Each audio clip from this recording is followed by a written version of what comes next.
आजचा हा व्हिडिओ खूप महत्त्वाचा आहे. व्हिडिओ लास्टपर्यंत बघा. मनुस्मृतीचे स्वरूप. मनुस्मृती हिंदू धर्माची आचारसंहिता आहे. हिंदू धर्माचे नेहमी सामाजिक नीती व राजकीय नीतीवर वर्चस्व राहिले आहे. राजनैतिक आणि सामाजिक नियम, परंपरागत आणि व्यावहारिक मूळ सिद्धांत सर्व धार्मिक मान्यता प्राप्त स्वरूपाच्या रूपात मान्य राहिलेच.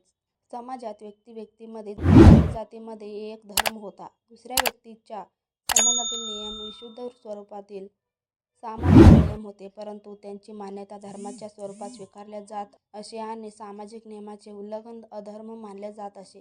हीच प्रणाली राजनैतिक नियम आणि कायद्याच्या रूपात राहिली. धर्मे हे सर्वोत्तम मानले गेले. मनुस्मृती सोबतच हिंदू धर्मात अनेक स्मृती ग्रंथ आहेत, जसे अत्री, हारीत, अंगऋषी, यम, आपस्तंभ, शेवरत, पाराशर, व्यास, शंख इत्यादी द्वारा लिहिल्या गेलेले गौतम वशिष्ठ, औशनस, विष्णू, अगस्त्य, आत्रेय, इंद्रदत्त, उपकश्यप, कवच, कृस्त, ऋतु, चंद्र, स्कंद, वर्ग, शांतनु, स्पंदशी, झांगल्या, लोमस, बैखनिस, पैठिणीस, वैजयवाय, सोम, प्रल्हाद, मारीच, वभ, शाक्ययन, विश्वेश्वर, सत्यव्रत, सकल, च्यवन, सुमंतू, गवेय, जमदग्नी, ऋतुपर्ण, कपिल, वामदेव, वंशनावर,